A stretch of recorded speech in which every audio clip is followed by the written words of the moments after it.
ஆகாஷ் பாஸ்கரன் நடத்தும் நிறுவனங்கள் அப்படின்ட்டு உங்களுக்கு என்ன நிறுவனம் தெரியும்? டான். டான் இல்லையா?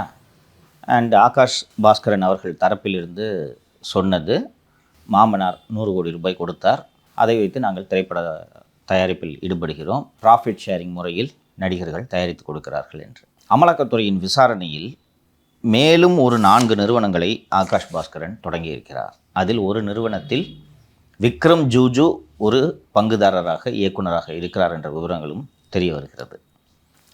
சீக்வன்ஷியலாக டேட்ஸ் இருக்காது, நான் அந்த நிறுவனங்களோட பெயர்களை சொல்கிறேன்.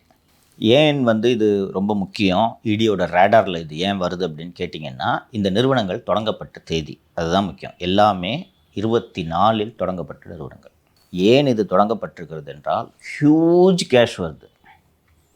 இங்கே டான் பிக்சர்ஸும் ஒரு படம் நாங்கள் பராசக்தி படம் எடுக்கிறோம் பண்ணால் லாஜிக்கலாக ஓரளவுக்கு ஏற்றுக்கொள்ளக்கூடியதாக இருக்குது. இப்போ இந்த நிறுவனங்களோட விவரங்களை படிக்கிறேன்.